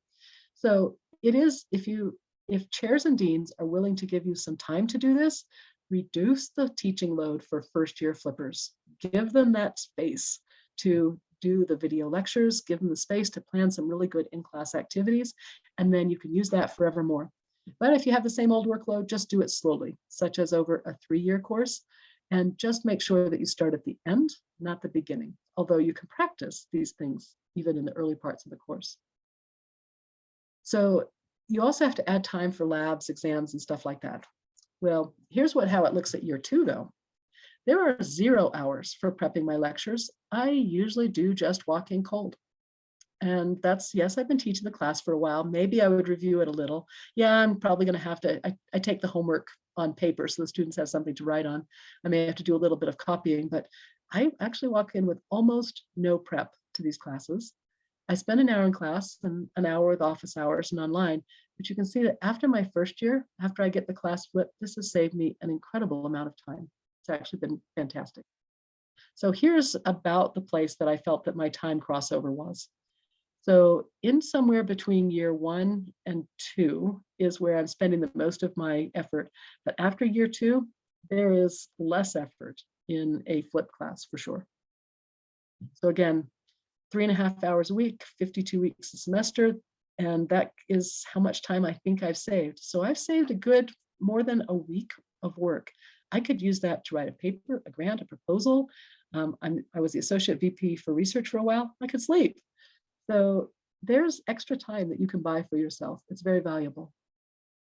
So what else is in it for me? Why else might I choose to do it, just other than just helping my students? Well, my lectures are consistently good. I never have a bad day. And if my lecture isn't good, I can just replace it for next year and it'll be better. Most questions get answered in class. My office hours are much more relaxed, much more fun. Students usually are coming in to talk about applications, and I'm able to help the high need students a lot more. And yeah, I wrote, shh, I can walk into class cold, and often do. Happy students make a happy professor. It's so much easier to teach students who are enjoying your class. Very convenient for travel. So travel or any other time you can't manage to be in class, a graduate student can run this class really quite well. Fame and infamy, I mentioned a lot of students actually come to our graduate program because of the video lectures that they find from me, and frankly now from many of my colleagues. And also, I like teaching this way because I like engaged students and I'm able to cover real world applications. So these are some of the things that I find valuable that you might like as well. Well, so it's easy, right?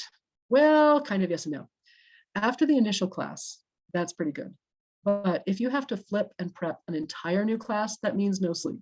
So do be careful about the quantity of class that you try to flip at any given time.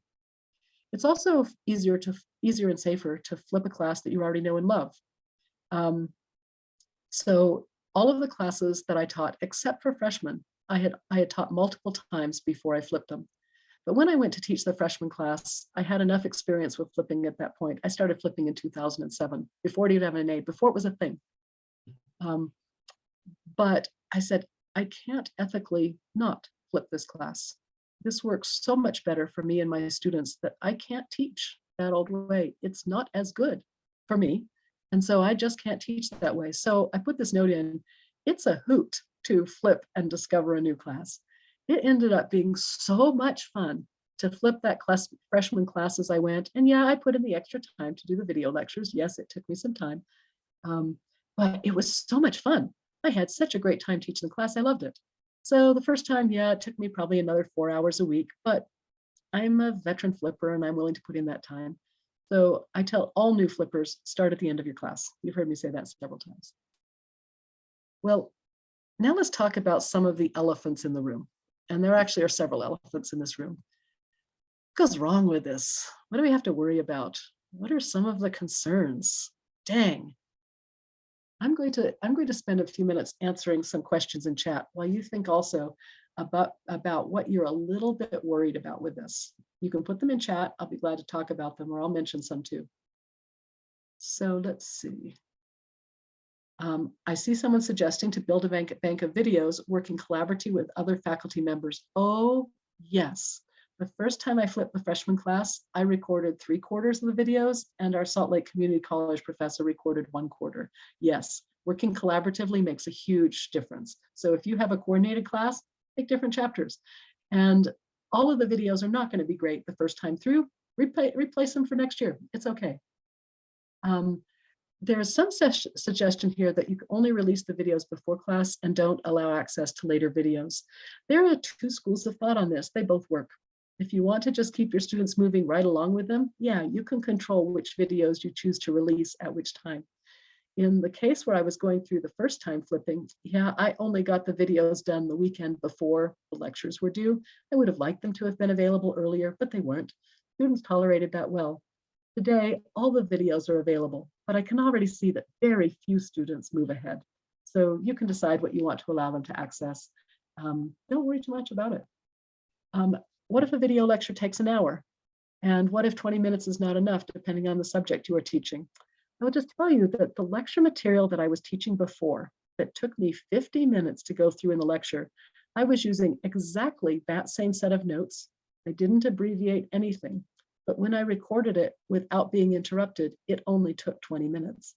So my guess is that if you really are being honest with the material that you have, that your hour video lecture probably isn't really an hour. I bet it shrinks down to 20 minutes, maybe less, maybe a little more, but try it and see. If you want your students to watch a full hour, you know it's going to take them more than an hour to do it because they're going to repeat sections. So your 1 hour YouTube video is probably going to take them 2 hours to watch. So be careful of the length of the video. Let me see. Small junkos are not enough. Some are. It's good to have small chunks if you can. A lot of universities rely on online videos from various platforms, and like business and management and content and materials that are localized. Yes, our math department also relies on materials that are shared across the university. So yes, you can start generating materials that are more relevant and localized, and you can do that over time. You might choose to use someone else's videos for part of your course this year, and then you might gradually replace them over time. So see this not as a one and done, but maybe you're going to make changes as you move along. Do I make all my lectures flipped? Yes, every lecture is flipped. There are no lectures that are not in my classes, and there could be exceptions to that. I do sometimes do demo days, and those are not, I mean, I can't very easily video these. So the demo days are active in person. I bring in equipment and hook it up. What do I mean by starting at the end of the class? I mean, this semester, our classes are 15 weeks long. I'm not sure how long yours are. I would encourage a first-time flipper to just flip the last 5 weeks, like the last section or 2, and then the next year to flip the last 10 weeks, and then to flip the last 15. Before that, I would do a series of video examples so that you and the students get used to this, but I would flip the class from the back to the front. What if classes are completely online through Blackboard Collaborative and no offline classes at all? How do you flip them? Well, so the idea of the flip class is that you're going to be spending time where you think you are most valuable. I'm assuming that's probably an online discussion board or preparation of additional demo material or something like that. So a flipped class means that the students watch video material and then they actively engage in something. But if I had an online class, I wouldn't just have one long video. I would have a short video and then an activity, and another short video and an activity, and so on. So that's probably how I would flip an online course. I do not have a fully online course. Should all faculty in a department flip, as it could be a disadvantage to students who do not have the flip class? Well, it turns out it's also a great disadvantage to faculty who don't flip if someone else is. When I volunteered to teach the freshman class, the topic came up, we have this freshman class, we don't have enough teachers for it. We have a serious problem. It was in faculty meeting, and someone said, well, maybe Cindy would teach it. And I said, I'd love to teach it. And the person who was teaching the sophomore course groaned. He's like, oh my gosh, if you flip that class, the students won't tolerate mine. And I kind of thought, yeah, you're right. And that is exactly what happened. So when I started teaching the freshman class, the sophomore teachers also ended up flipping their classes over time. The junior class was already flipped. All of our electromagnetics classes got, maybe not flipped in all cases, but made substantial increases in active learning as a result. It is true. Once a student has had a flipped class, they're going to be like, where are the videos? Where are the video lectures? And they are going to expect them in other classes. Is it hard for the students if all the courses are flipped? No, actually, it's easier for the students if all the courses are flipped, because this is generally an easier method for them to learn. There are some students who hate watching videos. And in those cases, I refer them to specific sections of the textbook. So a student could read the textbook and get the same materials, or many of the same materials that are in the videos. They usually will watch the video examples and not, fret about those. But I try to make sure there is written and audible material, because there are some students who just really hate videos, and that's okay. So yes, I think if somebody flips your freshman class, the odds that the students will demand or expect that the follow-on classes are flipped or at least substantially active, I think that's going to happen for real. It has in our department. And it's not that everybody's flipped, but close to everybody is flipped. So yep, there's going to be pressure. One person does it, many are going to do it too. Okay, let's talk about the elephant in the room.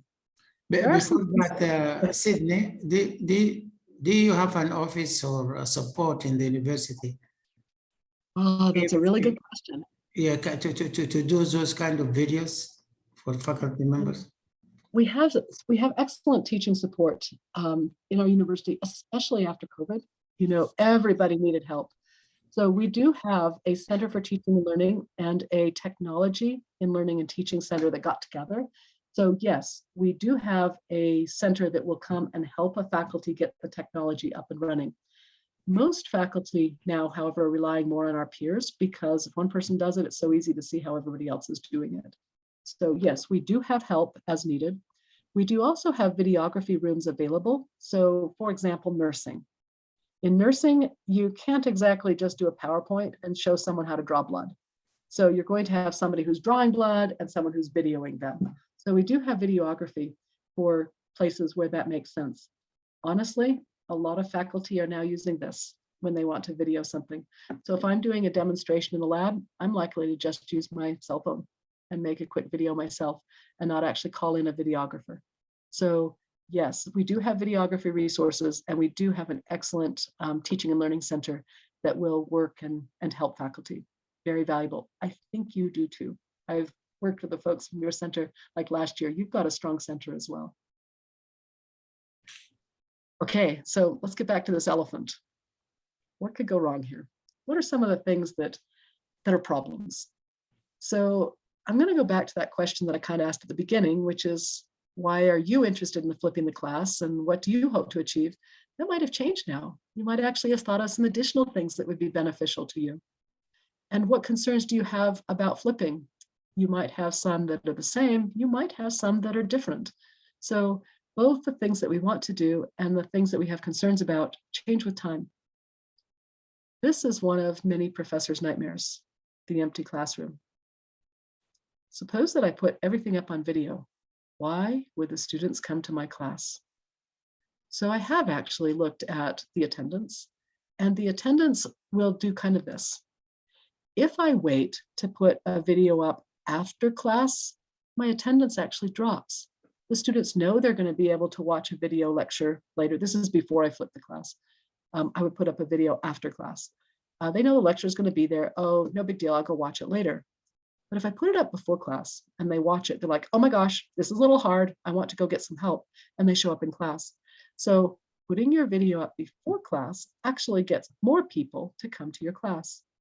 Now, if the topic is easy, and I know there are some, I will actually see a drop in the number of students that are in the classroom. That's okay, the topic was easy. In the case of my Monday, Wednesday, Friday class, many of our students work and didn't come to class on Friday anyway. They were making money to pay their tuition. So I started putting all my easy topics on Friday. So frankly, they didn't miss too much and they could do it at home. So beware the empty classroom. Your job is to provide so much value that the students want to be there. Now, where is flipping taking us? One thing is, what's the optimal role of the professor? If our job is not to stand in front of the class and write on the blackboard, because we've recorded that, maybe we recorded it years ago, maybe our colleagues recorded it, maybe somebody more famous than us recorded it. What is our optimal role? I think my optimal role is actually helping the students think like engineers, which I don't think I can do just by lecturing. I think we need to work together through a problem so that I am emulating what it's like to be an engineer, and I'm acting like an engineer and helping them act and think like engineers too. So that's what I think my optimal role is. You'll have to think through what you think your optimal role is. But that's really the key thing. What is the optimal role? And are we becoming dispensable, or are we becoming more indispensable? Our legislature funds part of the education at the university, and they ask, can we just get away with fewer professors? If you record the lectures, then surely I could just have a teaching assistant do this, and I wouldn't need to pay for expensive professors. We could have fewer professors. Ooh, they could be replaced. At this point, when I die, my class probably will just keep going. Could I be replaced? Well, there are no irreplaceable professors, of course, but can I make myself more indispensable to my students? And I think the answer is yes. So working on the most valuable parts of the interaction with the students. Interaction is irreplaceable, I'm willing to argue. And if you make sure that that interaction is irreplaceable and that it is highly valuable, then frankly, no, you can't replace the professor. You actually need more, not less. Now, is it taking us to fully online classes? The answer to this is absolutely yes. All universities now have online classes. And is this good? Well, we do know that students don't do quite as well in an online class as they do in an in-person class. But we have many students who can't come to an in-person class. So an online class where they learn, maybe they have to work harder at it, but they learn, is better than not being able to come at all. I had children in graduate school. I had babies, and I wasn't able to come to class. Oh, I would have loved to have had online classes available to me at that time. How about MOOCs? Massive open online classes where your university runs your class for anybody in the world who wants to take it. How about money? Do they charge tuition for that? Bet they do. Do they charge tuition to your students? Bet they do. Is knowledge worth money, or is it the degree we are paying for?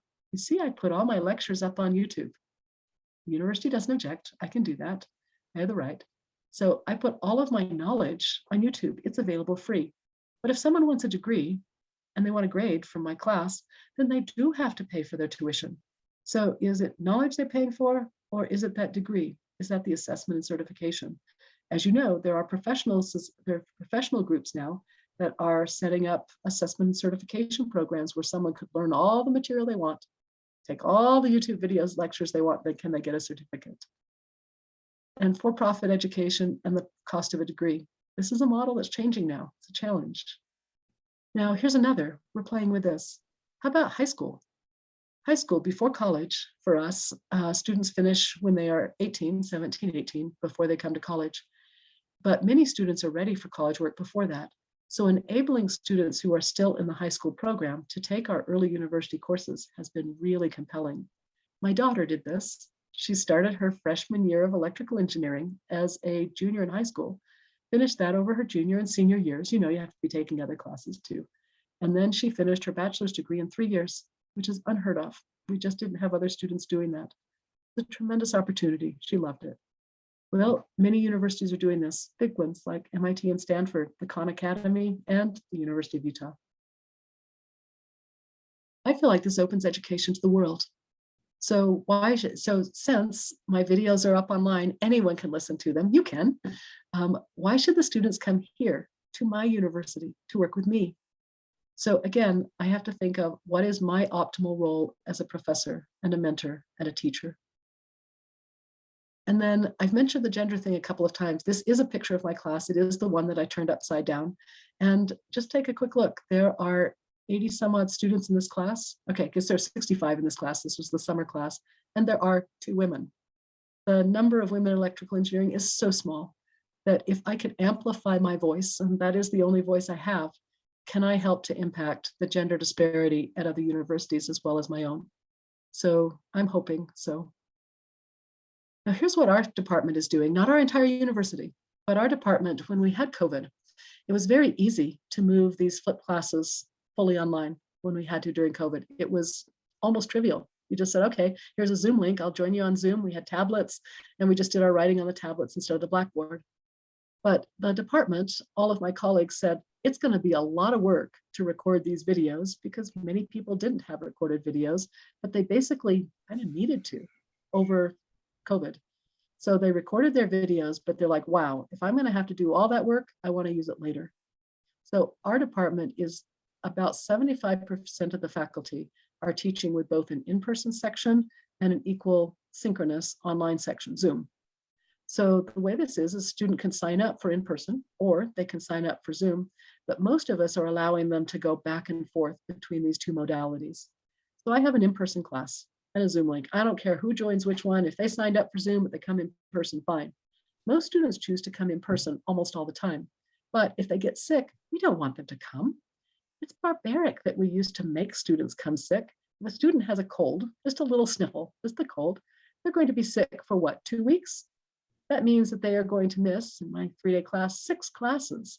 Can they pass the class if they miss 6 of them? No, of course they can't. So they might have missed 1 day, maybe they didn't miss any, but they came to class sniffing and snorting and coughing and made everybody else around them sick. Me too. I've come to class to teach where I could barely speak because I had laryngitis. I was so sick, but I felt I had to come to class. That is barbaric. That is the past. We don't do that now. So now if a student isn't feeling well, they should stay home. Join the class by Zoom. Maybe they're going to stay, home for 2 days, 4 days, 6 days, whatever it takes to get feeling better. If they've got COVID, we know how long they're going to stay home. If their kids are sick, they may have to stay home. If the kids are off school, they may have to, if the car broke down, they may have to stay home. So most students prefer to be there in person, but they have the option of joining by Zoom.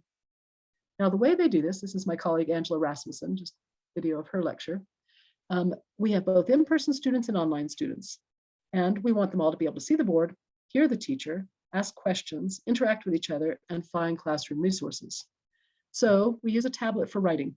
I have a tablet PC, Angela uses an iPad, there are many tablets available. And we share that screen to Zoom.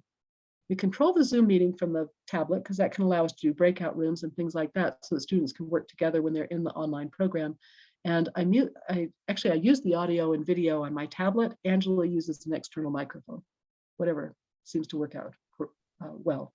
The virtual students see Zoom directly.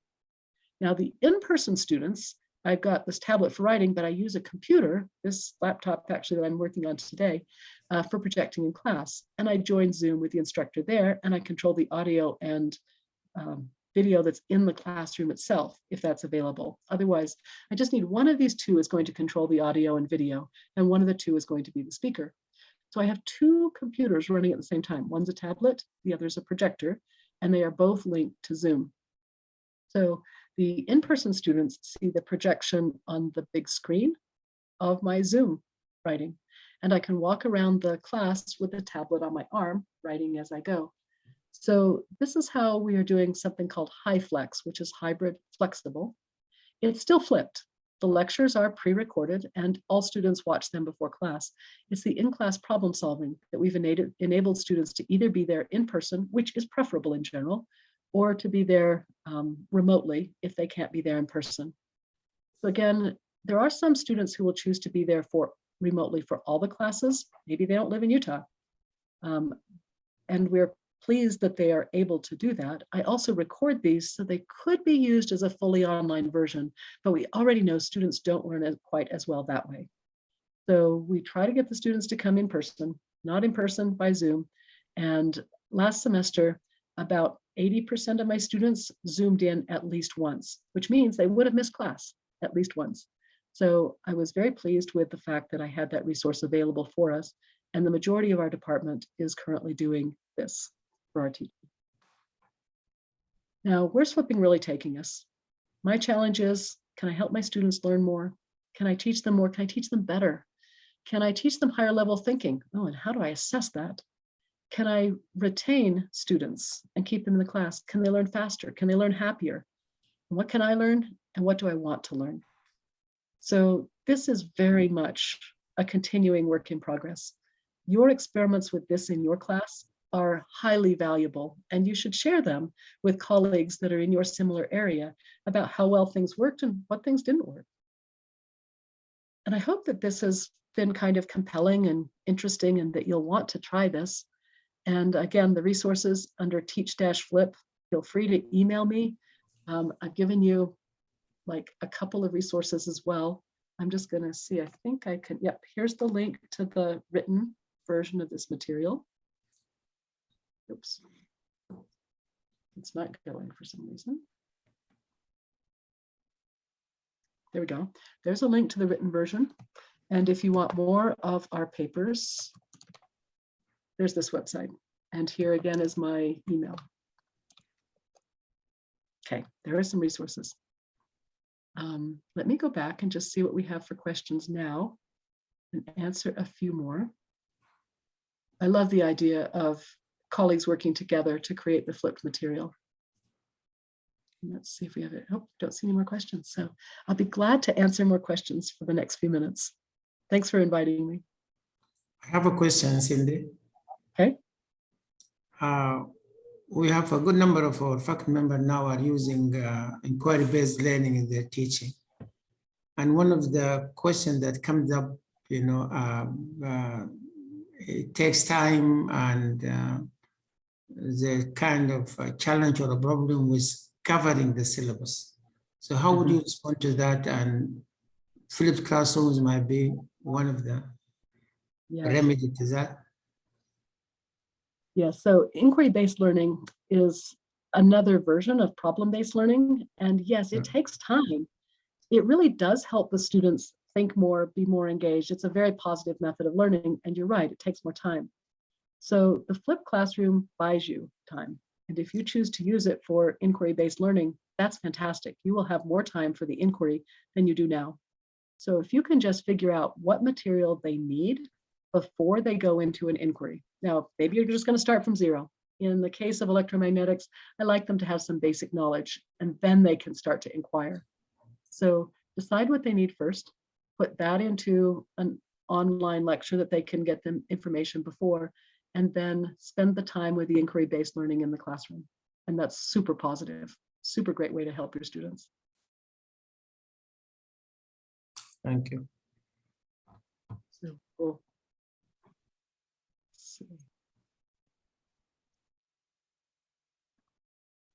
See if I have any other questions. Are there any other questions? I think feel free to unmute yourself if you'd like to ask audibly. I see a hand up for Eslam. Yeah, go ahead. Assalamu alaikum.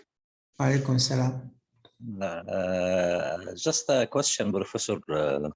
Yani, is it better to start flipping with the simple topics or complicated topics? Ooh, that's such a good question. Well, that's a good question.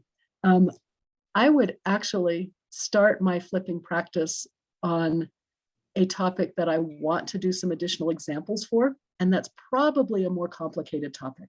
So I would do some video examples first that helped your students with a complicated topic. They're going to love it. Promise, they're going to love it. And you'll probably like it too, because it will save you some time and you'll have done some good examples. So I would do some video examples first of a topic that's hard. And then when you truly flip a topic and you choose like a week or two that you're going to do the full lectures and really flip your class,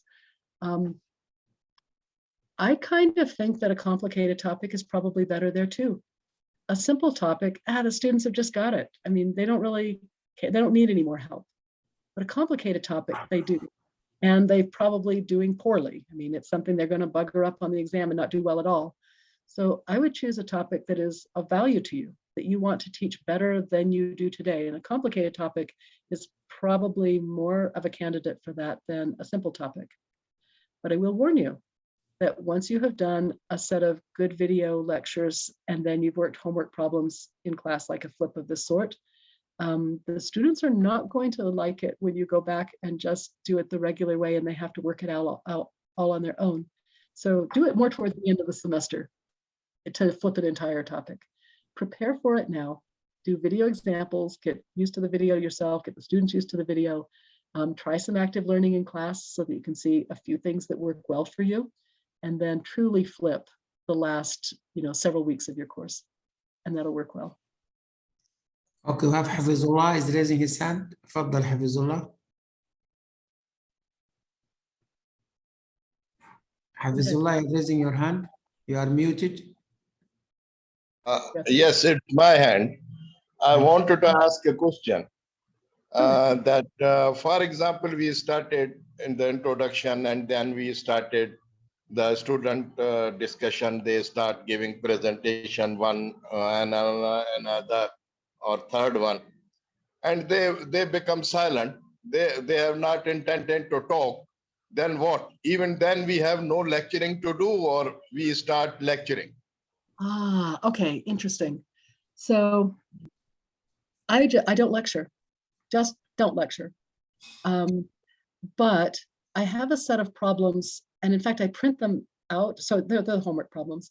I print them out on a sheet and bring handouts so the students have the problems in front of them so they can work them, because the problem is just long enough and complicated enough. So I bring a handout to class, which they are going to work on. And when I talk about the first problem, I may kind of introduce it and say, all right, what kind of equation should we use? What kind of problem is this? And get some classroom discussion, which isn't very vibrant, honestly, when you first start. They probably aren't really going to volunteer a lot of answers. I kind of have to pull teeth to get those. Then when they work on it with their friends, that's when they'll find their problems. They won't be quiet. Well, okay.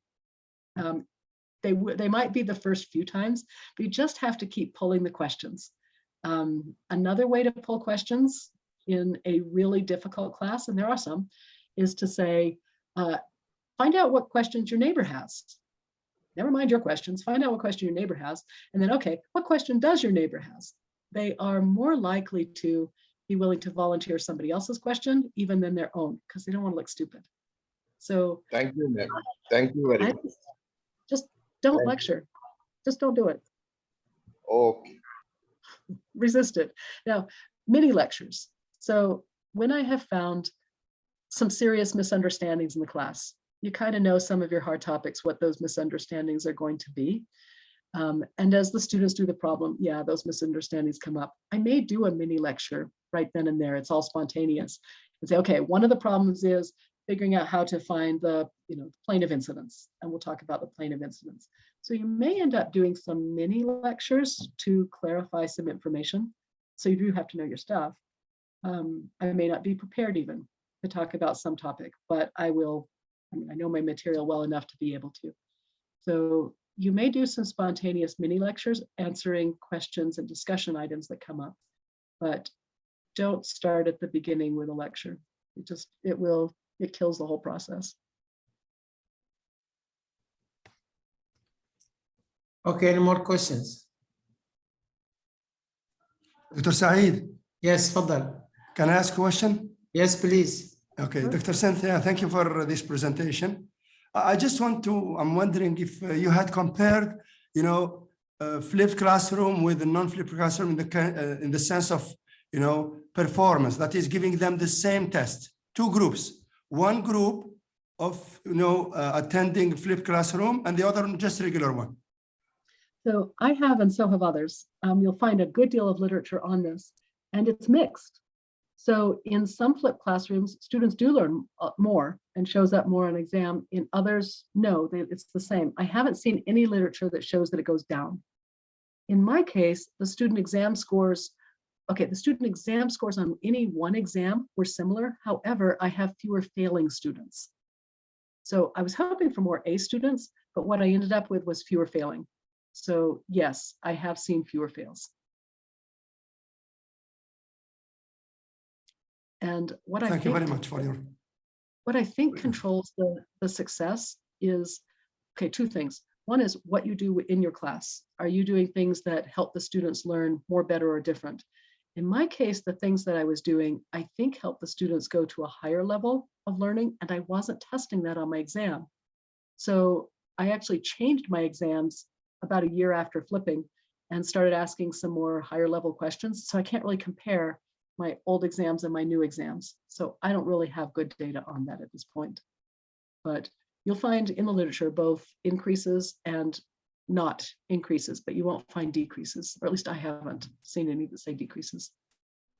Thank you very much. Azzeddin, why don't you start such experiment at KFUPM, Azzeddin? Yeah. Well, it's a good one to start with. Yes, I agree with you. But the Yeah. thing is, you see, just with all my respect to Professor First on her experience on flipping classroom, for me, I'm not yet convinced on the fact that giving my students reading before they come. So for me, that time where they go and read, for me, I should expect them to go and do more exercises, more problems, more, so they can have, I don't know. Okay. Asking So you, Professor Cynthia, on this. You are raising a very appropriate provocative question. Why not just have the students read the textbook before they come? We've always assigned them to read the textbook before they come, right? How many did it? So at my university, graduate students might have read the textbook before they came to class. Freshmen, even if it's assigned, simply didn't. And when I asked the students, it's really because they couldn't. They really didn't have enough basic information to even read the textbook effectively. Most of my students tell me, because I've done a bunch of surveys about how they use the content. You'll find it in some of these papers that I've listed. Most of them watch the video lecture first and then effectively read the textbook. There are very few that can read the textbook cold. So a novice student is going to have more trouble reading the textbook than an advanced student. I know the material is new to the graduate students, but it's not completely new. They've got a lot of experience with electromagnetics before they're taking microwave engineering. So they have a good chance of being able to read the microwave engineering textbook and get it. A freshman may never have even seen a resistor. And so reading about resistors may just be like foreign to them. So the more novice the student, the more difficult I think it is for them to read.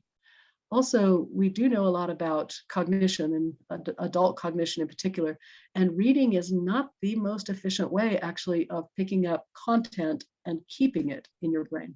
Hearing it explained is actually a little bit better. So the combination of the two is ideal. So figure out how you want your students to kind of use both and maybe give them opportunities to sort of select for themselves as well. So sure, we can assign reading. Our more advanced students will succeed at it. Our less advanced students simply don't. So that's why I think the video lectures work a little better than assigned reading. And then should they just do more problems? Well, more practice does help. More practice does help. But more practice doesn't help if they haven't gotten the engineering concepts first. So by being able to get them started in the class with the first set of homework, I actually am able to fix a lot of their initial misconceptions, and I'm able to model how an engineer solves these problems. So it's not just that they can solve them and get the right number, but they're going to think about them like an engineer. It's something I can't actually give them steps in a video lecture. I can't say, do this to think like an engineer. But by modeling it, the students will mention, oh, hey, that's like an engineer thinks. Like, yeah, that's how an engineer thinks. So I think that's the value of me being there at the beginning of their practice. Then I do want them to practice more too, just like you. So very appropriate, provocative questions. Okay, so there's another two questions. Islam was first and then Shirman. Oh, Islam, go ahead. Okay, so just for applying or implementing flipping strategy, is it better? What is your recommendation or suggestion? Is it better to go for an exclusive flipping or mixture? Yani, for example, if I have 10 classes or 10 lecture in my course, is it better to keep it 10 flipped classes or 50-50? يعني 5 flipped and 5 regular. That's a good question. I would flip the last part of your class as opposed to mixing it. So like having flipped and then not flipped and flipped and then not flipped and flipped and then not flipped. I would probably flip a section. Now, it is okay to tell your students, I'm flipping this section. I know you'd like video lectures, but you know I'm not going to be able to make video lectures for the next section. They'll forgive you. Students are very forgiving. But I probably wouldn't alternate. It's kind of like students have to get in the groove. Like, oh, I need to watch video lectures before, you know, Dr. Eslam's class. And as long as they get into that groove, they do well. Otherwise, it may not be that they're allocating time before your class. So I think they do better if they get chunks. So I would actually start practicing now with some video examples and some active learning strategies. And then if you had 10 lectures, maybe the last 3 to 5 would be flipped and fully flipped and see how it goes. That's what I would do. Thank you. Thank you. Chairman? Thank you. Assalamu alaikum. Thank you, Assalam. Dr. Cynthia, for the wonderful lecture.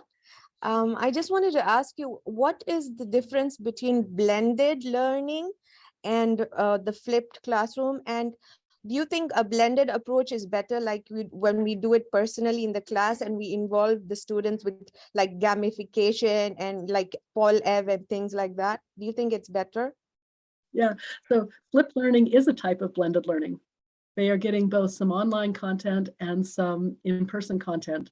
And I think that does really help. You know, the in-person is, I mean, we're humans and we really do interact with other humans. I think that's highly valuable as opposed to strictly online. Now, strictly online has its own value because it can be asynchronous and all, but the blended approach is great. And the flipped is just a type of blended learning.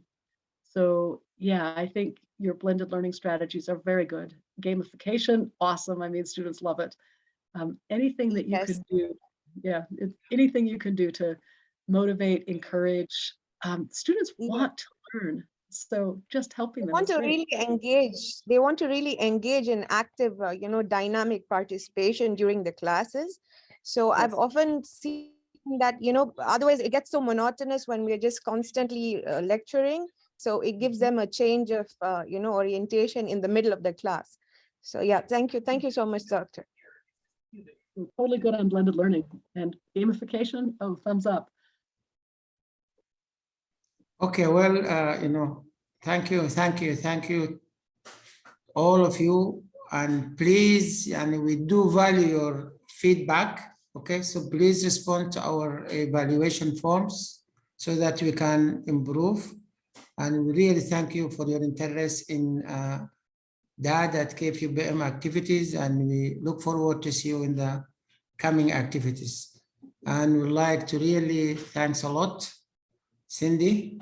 This is the second time she accepts our invitation. And as she promised, might be we see her face to face in the near future. Thank you, Cindy. Thanks a lot. It was great. Thank you. Thanks for inviting me. Sure. Okay, so now you can